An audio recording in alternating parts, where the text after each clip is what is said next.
Hello, Facebook land. Welcome to the 30-day Unleash the Dragon challenge. And I'm just going to check in here, make sure the sound is working all right. I don't have a mic today, but I still want to check in and make sure that the sound's going okay. Hello, hello. If there's anybody there joining in, come on in. Do a thumbs up. Let me know you can hear me. And we got a viewer. Okay, awesome, great. All right, so I'm assuming that you can hear me. Everything should be okay and good to go. So first things first, I have to say that the angle's a little bit off. Let me just adjust the camera down a little bit. There we go. And hopefully you can hear me all right. And hello, Pamela. Thank you for joining. And this looks like it's okay. I hope that you can hear me all right. I don't have my mic today. There's been a little bit of a problem with the static, so I'm going to try it today without the mic, and hopefully you'll be able to hear me. I'm going to put on my theater voice and project, so you should be able to hear me. So welcome. This is day 6 of our 30-day challenge of Unleash the Dragon. And again, thank you so much. This is just such a pleasure to be doing. I hope that you're having as fun a time as I am with this. And I hope that you're gathering pieces of wisdom and insight that are useful to you, either in your everyday practice of mindfulness and being centered, and in your own physical movement practice. Today we've got a really special treat. We've done boa, we've done panther, we've done tiger, and today we're going on to python. And python is perhaps one of the most intriguing and fascinating of the animals, certainly the most complex. And I have to say, it's really quite appropriate we're doing it today, given that I've forgotten my mic at home. You see, what the python represents is not any one part of the brain, but the connection amongst different parts of the brain. It is the bridge between the unconscious, the subconscious, and the conscious mind. So where tiger is the consciousness, your conscious mind, and your panther is your subconscious mind, and your boa is your unconscious mind, the python isn't any one part of those, it's the link and the connections, the bridge between them. And so today, I've been wrestling with the sound quality here with the overhead mic. And I see some waving hands. I'm just going to check to see everything's okay. And great. Hello from Ashland, Oregon. Nice to see you as well. Joy, hello. And I had been wrestling with the problem of the sound quality. And so today I was debating whether I should bring it or not. And that was an unresolved issue. It was something that was bothering me. I put the problem aside for a little while, was gathering up my gear, and then came over here and realized, oh my God, I left the mic at home, and it's just as well. That's not a problem, but it's also a real indication of how the issue that I hadn't resolved on a subconscious level and on an unconscious level, my mind sort of made a decision for me without my conscious acknowledgement of it. And it's a great example of how parts of ourselves sometimes step up to the plate unbeknownst to ourselves on our own behalf. There's always a part of ourselves that we're not completely aware or cognizant of, and yet they influence our behavior, they influence our thinking and our feelings, and what we try to do is build bridges. We try to build communication between those aspects, the aspects of ourselves that we know and can talk about really lucidly, and then aspects of ourselves that are not quite within our grasp. And the python represents that connection, that bridge. And of course, as a psychologist, it's a reality.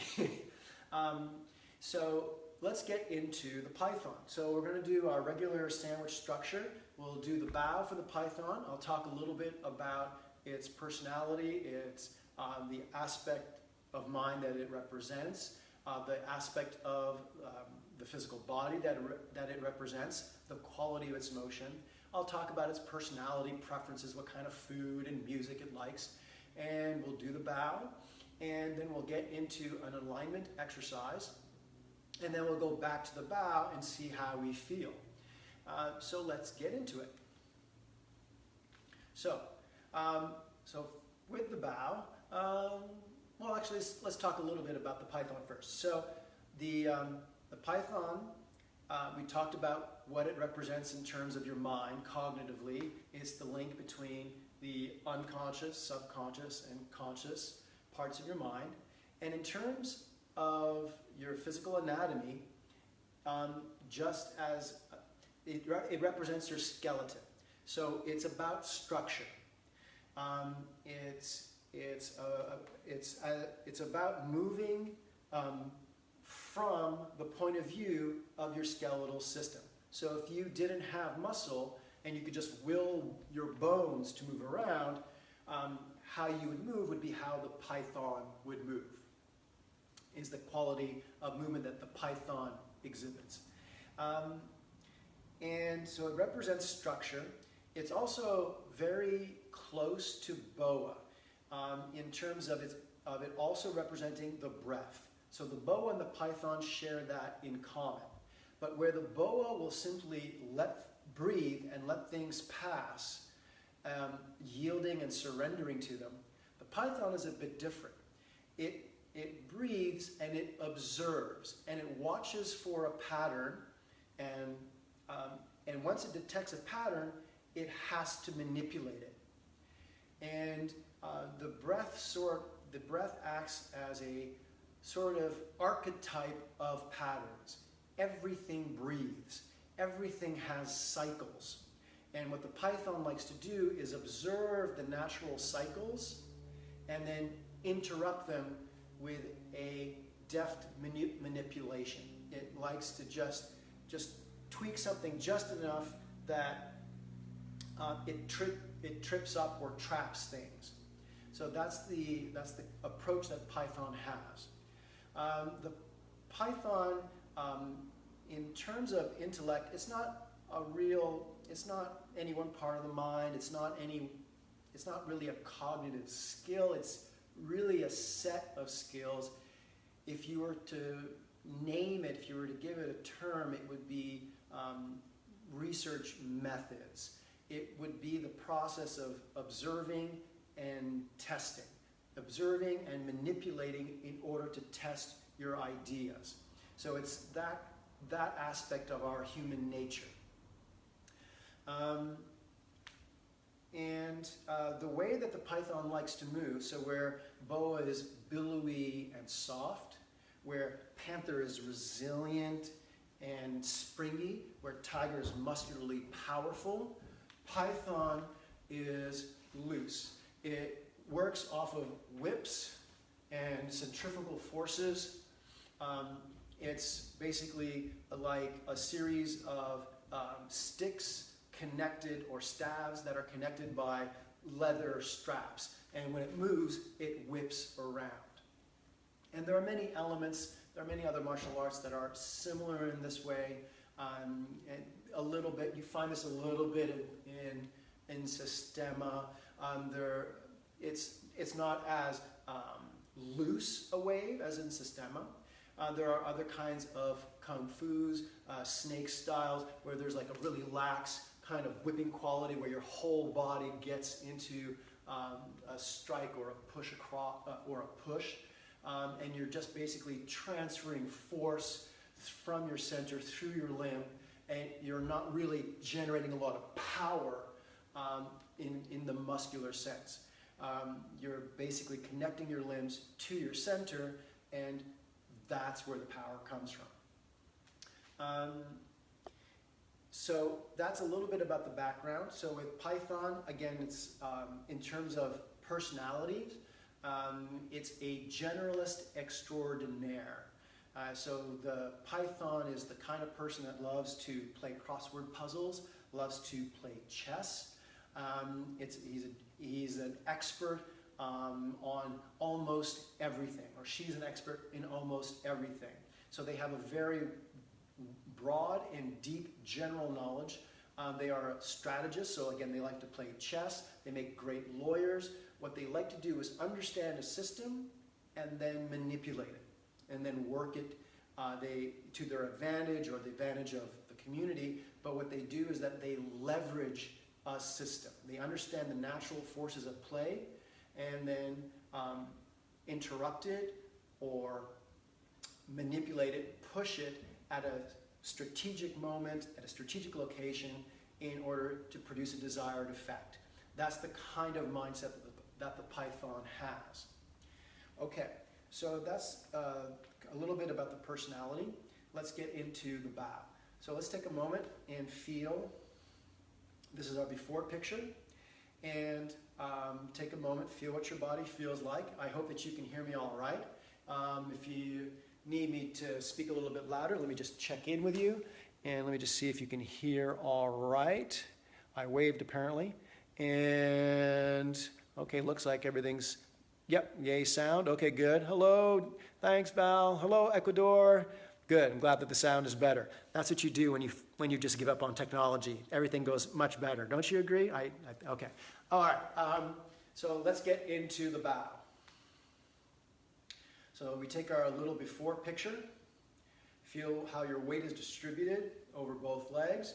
Are you even over both legs? Are you front, a little bit leaning towards the front, a little bit towards the back? Going up your legs, your shins, your knees, your quads. Feel your pelvis. Are you arching back? Are you doing the Donald Duck? Are you doing a little bit of the Pink Panther? Where's your pelvis? How's your torso hanging? How are your arms, your spine, your collarbones, your neck, your cervical vertebra, your skull? And any tension behind the eyes, the tongue, and the jaw, just relax it. All right, so let's start doing the Python bow. So the mechanics of the bow are really simple. What you're going to do is you're going to start with an exhale. You're going to empty out a breath. And again, as above, so below, you let the chest contract as much as you can allow your knees to bend. You maybe let your head curl over a little bit. It doesn't have to be very far. It doesn't have to be like this.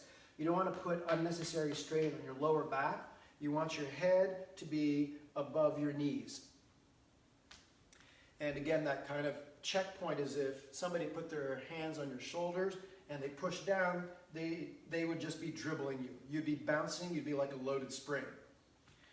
So, you drop down on the exhale, and you inhale. And as you inhale, you fill up with breath.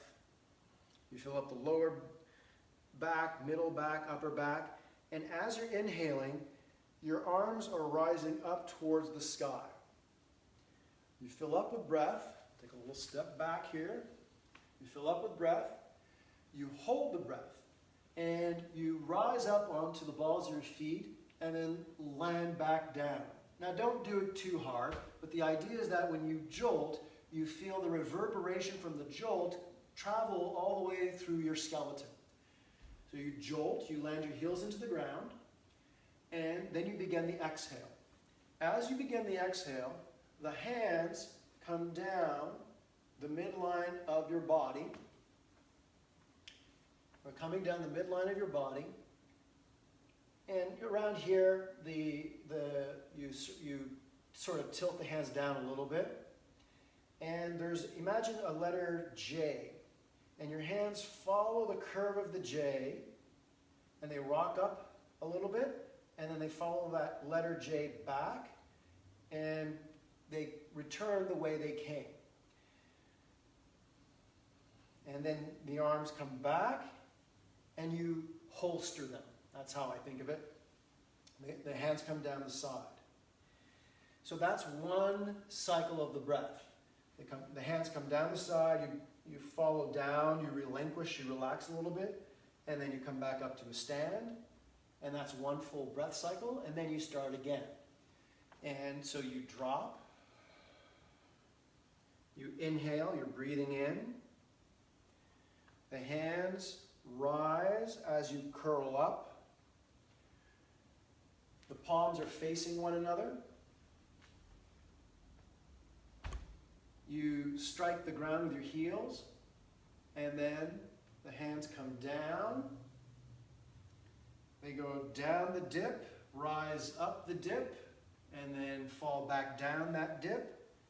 You bring them up to your armpits, and then holster down the sides of your body. Do that a few more times. It's not a complicated move, but I just want to make sure you get the fluidity. Because it's such a fluid motion, it can be hard to follow it unless you break it down into pieces. But in the end, it's a pretty simple move. So breathing in.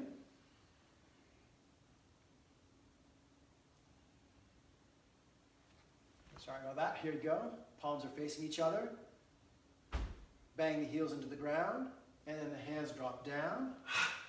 They come up, and you put them into the holster. So that was a little bit quicker. Let's try it again. I'll do it at that same speed. And I want you to just notice that it is one action. So what you're doing is you're letting the momentum of your hands come down. And it's kind of like a roller coaster. You drop down the roller coaster, and then you're going up the next hill, but you don't have quite enough energy. And so then you roll back like a marble in a bowl. So the hands, you curl up in the spine. The arms go up. Bang the heels into the ground. Pack energy into your bones. And then drop down. And down the sides, relax. Come up. And then next bow. One more time. Breathing in deep.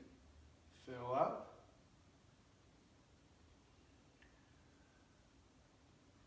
And heels into the ground. Drop. Ride the momentum. Come back. Holster your hands down the sides of your body. Come up. And next bow. Drop. Exhale. Breathe in deep.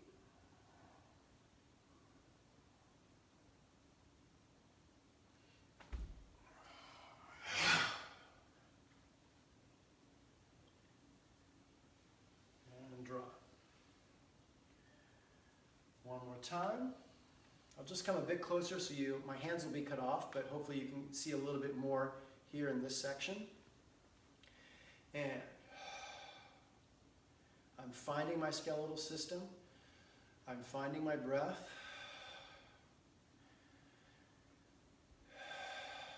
I'm letting my breath move my body as much as I can. And I exhale. And as I inhale, my breath is curling my body up for me. My breath is raising my arms for me as much as possible. I'm relaxing and releasing any tension in the arms. I've filled up my body with breath, and now I'm going to slam my heels into the ground and pack as much energy into my bone as I can, into my skeleton. And then the hands come down as I exhale.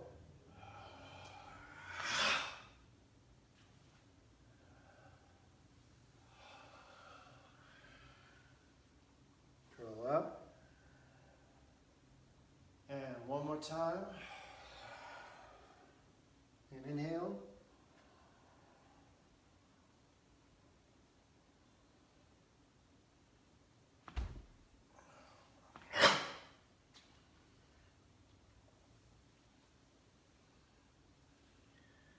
Yeah, so that's the Python bow. There's a lot going on in the bow. It's a very internal exercise. And I'll talk a little bit about that in a bit. But let's first do our alignment exercise. And the alignment exercise that I want to do with you has been a staple for me in my own practice for about 30 plus years. And it's perhaps one of the most useful exercises that I have found in dance, in yoga, in various martial arts. And I'd like to share it with you. It hails from the Feldenkrais discipline, and you'll find it, I'm sure, really useful in your own practice. I'm just going to tilt the camera down so you can see a little bit better. Now, for this exercise, you're going to be lying down on the ground, so you're lying down on the ground. You'll have your knees bent and feet flat on the floor, and if you can lie down just onto the flat of your back. Let's see if I can get a bit more into the light here. There we go. Onto the flat of your back. Now, what we're going to do is we're going to think of our pelvis, our sacrum. You have your tip of the tailbone, and you have the top of your sacrum, the bottom of your lumbar. So I have the tip of my tailbone and the top of my sacrum somewhere around here. So the tip of my tailbone, I'm going to call that 6 o'clock. And I'm going to call the top of my sacrum, where my lumbar meets my pelvis, I'm going to call that 12 o'clock. And what I'm going to do is I'm going to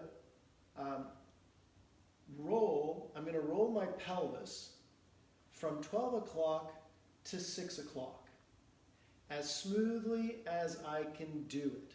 So it's as if I have a bowl, and I'm going to pitch the bowl so it's on the rim on one end, and as slowly, as smoothly as I can, I'm going to pitch the bowl in the other direction, to the other rim.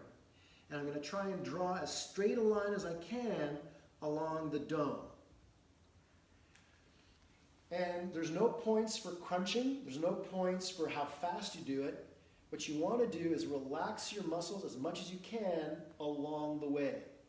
So we're going to rock the clock from 6 to 12 o'clock. And for those of you who love Chubby Checker, you can break into rock around the clock at this point. So you're going to press one neuron at a time from 12 o'clock straight down to the tip of your tailbone to 6 o'clock. As you do this, try and relax any unnecessary tension in the rest of your body. If you had X-ray vision, all you'd want to see moving is your pelvis. So you don't want any motion in your knees or your legs. You don't want too much motion in your chest, and you don't want too much motion in your neck. So you just want to be rocking the clock from 6 to 12 o'clock. Once in a while I'll stop, and if I feel tension in my inguinal groove area, I'll just hold it for a second. I'll hold the position for a little bit and just like try and relax any tension that may be there. And as the muscles start to release and soften a little bit, then I'll continue moving. So moving nice and smoothly and slowly.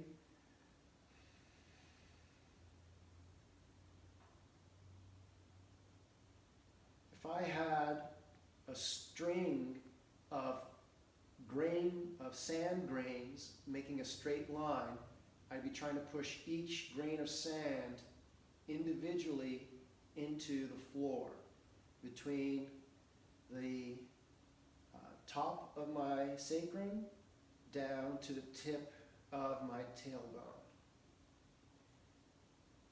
Okay.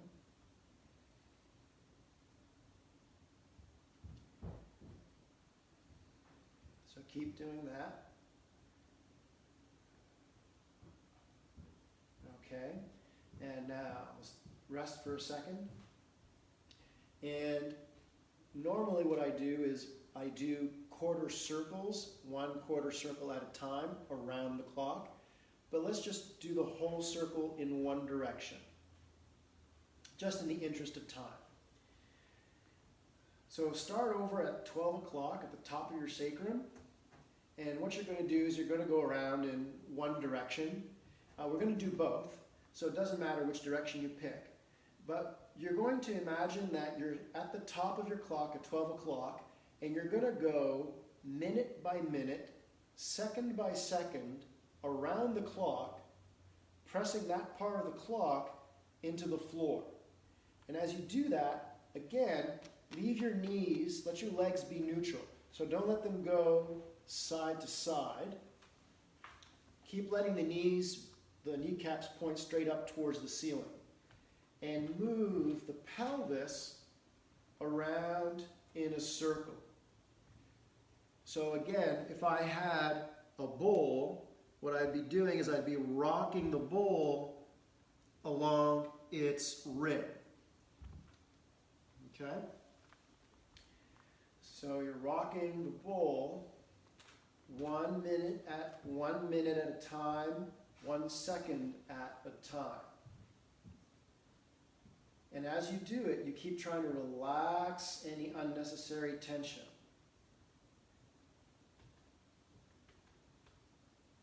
Keep relaxing any unnecessary tension. Feel your muscles in your face melt towards the floor. Let your chest muscles drop into the floor. Let your back muscles relax and melt. Your upper back, middle back, lower back. Let the muscles in your legs relax.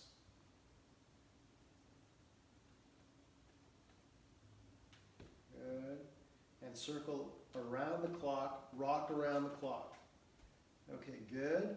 And then reverse direction, rock the clock in the opposite direction.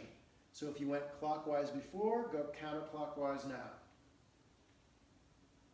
And just circle around. Again, trying to relax any unnecessary tension that you may have. If you had X-ray vision, you'd only see your pelvis moving. All of the other bones in your body would remain still. They'd remain static. Good.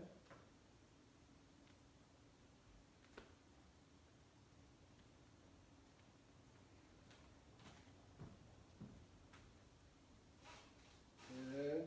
And I can tell that I'm moving my body a little bit. I'm a little bit nervous for the presentation for whatever weird reason. And also the mic thing also threw me off a little bit. So I'm a little bit excited, but I'm working hard to try and relax tension in my body. And I feel it once in a while where there's a little piece of tension and it's like a clunk, something drops and releases. And that's what I'm after. So you rock around the clock. Okay, good. So after having done that for a bit, just relax, center yourself, and feel the impression your body is making in the floor. And just notice, because there will likely be a difference, do you feel longer in some parts of your body? Shorter, softer, wider, and just notice that. Just take a moment and notice how you feel.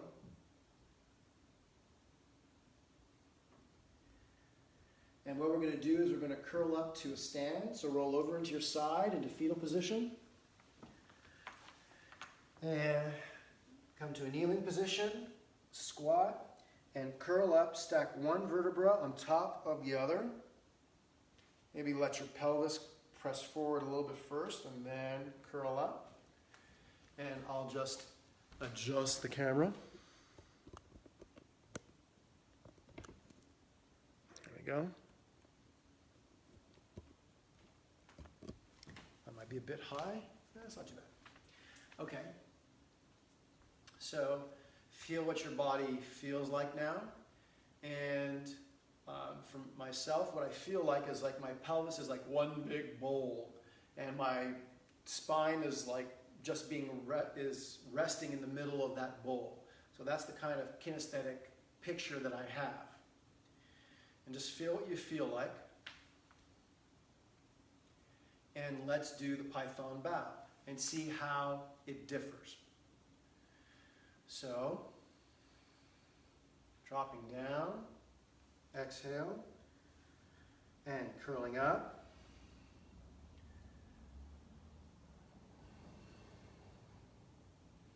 Breathing in, palms facing each other, and pack energy into your skeleton, and exhale. Comes up, Comes onto the side and drop. Curl up and release, drop down. Breathe in deep. Let your breath curl your body up. Let your breath raise your arms for you. And pack energy into your skeleton. And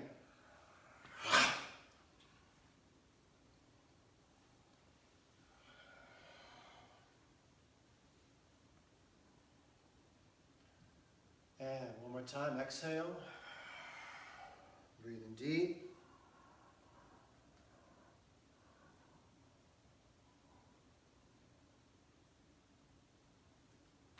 Pack energy into your skeleton.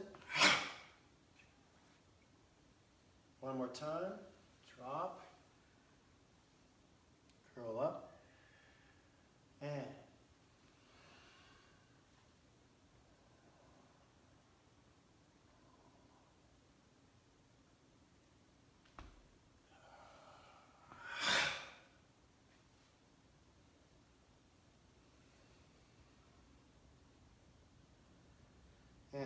standing, and feel what your body feels like. Breathing in, letting your body respond and expand with your breath.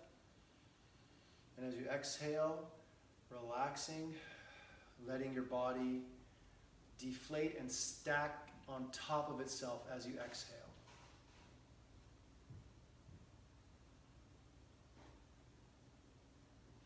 So that's the Python bow. Let's talk a little bit about what you're visualizing while you're doing the bow. For the Python, as with each of the animals, it connects with a certain part of the earth, with nature. And for the Python, what it cares about is the space, it's the layers, it's the layering. It's the space between the layers in terms of geology. Where the tiger loves, like, the tectonic plates and the crust and the mantle of the earth, where the panther is more like subterranean tunnels. What the python loves is all of the geological layers. So as I'm coming up through, as I'm raising my body, as I'm curling up, as I inhale, I'm visualizing myself starting at the core of the earth and coming up through all of the geological layers. And so I'm seeing all of evolutionary time in a time-lapse film. And I take it all in, I pack that experience into my bones, and then I ride the momentum. As I'm inhaling, I start at the bottom, and I'm at the deepest layers of the unconscious. And as I inhale, I curl up through the subconscious, I come through the conscious mind, and I reach up just to the outer edges of intuition and imagination, and then I bring it back and express it. So Python is not necessarily any one part, but it's the bridge and the link and the connection amongst the entire range. This is what Python, that's what Python's strength is. And when I'm doing the Python bow, I'm saying hello to all of those connections. It's that quality of knowing something in your bones. Python takes that knowledge and the knowledge that it accumulates and packs it into the bones as energy. And so it's similar. It's not the exact same practice, but it's the spirit of practices like Iron Shirt, or where you strengthen your bones. And of course, there's a real practical application to that. You strike the bones, you strike the limbs, gradually harder and harder until your bones become massively strong and resistant to stress. And there's a physical, martial application to that. But there's also a spiritual, philosophical, meditative quality to it as well. You're accruing experience and you're storing the benefit of your experience in your being. that's part of this spiritual practice behind that. Right, so that's the visualization that you do while you're doing the bow. So for myself, hopefully you noticed a difference after having done the pelvic rotation, after doing the clock. I hope that you felt more fluid. The idea behind doing that clock exercise is that, again, you're exercising the full range of motion of a joint. It's full range of motion, and when you explore all of the extremes of a range of motion for one particular joint, you're basically building a map, a quick and dirty little map in your mind about where it can move, and your mind naturally wants to select the midpoint of those extremes. That's what it likes to do. And at the midpoint of the extremes is usually where you have the most structural integrity and you're most functional in your movement. And so by doing the clock exercise, your mind has an automatic map of how the pelvis can move. And so then while you're moving, without having to think about it, again, unconscious and subconscious and so on, without having to think about it, your body just naturally picks the lines of action that are most efficient and functional. And when you do that, especially with the python moves in waves. So it's about where the tiger drives its power, where the panther, slinks. The python is like a series of inverted fulcrums. It's just like the way that it propels its motion is just by letting the different skeletal limbs swing. And as the limbs swing, it propels its action. So when you do these kinds of clock exercises with your pelvis, what you're doing is you're allowing the key middle structure to be able to naturally allow force to transfer from the legs through to the arms. So, and this of course is a continuing theme here in these videos. But I don't have to think about where my center line is. My body just takes care of it because it's explored the full range in its extremes and knows where the middle line is and can rest and return there. So that's the purpose of that exercise. And with an animal like python, the way that python moves, there are these inverted fulcrums, these pendulum swings. There are also waves, just like boa. So the same way that boa moves in waves, python also moves in waves with a little bit more of a whip quality. So where boa would do something like this softly, python would do something like that. It would allow a whip-like force to travel through its body and through and out. And so you need to have a sense of natural alignment, because that's a lot of force traveling through your body, and you don't want anything to interrupt that traveling force. So that's another reason why all of these alignment exercises are so important. Okay, so that was a lot on the physical part of python. We touched a little bit on its personality. Master strategist, it's a manipulator extraordinaire. The sort of archetypal images of a python, they're, Sherlock Holmes, the great detective, so, able to infer from small little details and clues, the larger circumstances. That's python at its best. Charles Darwin, any kind of scientist, Rosalind Franklin. So that's the kind of mindset that the python has. And we'll talk more about his personality some other time.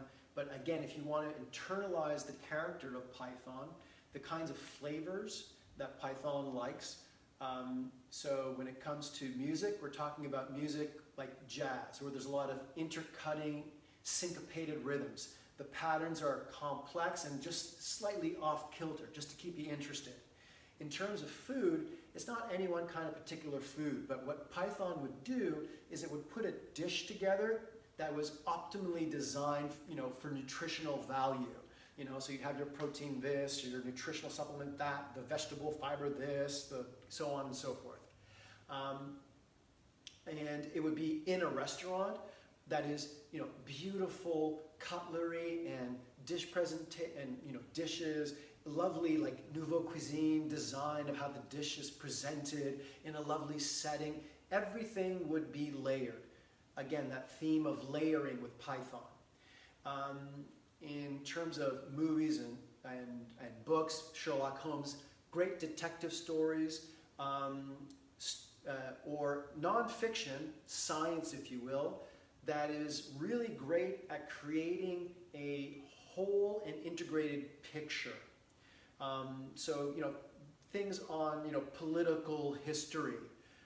If you have never read the book Germs, Guns, and Steel by Jared Diamond, he talks about why certain nations have a lot of stuff and others don't have as much stuff.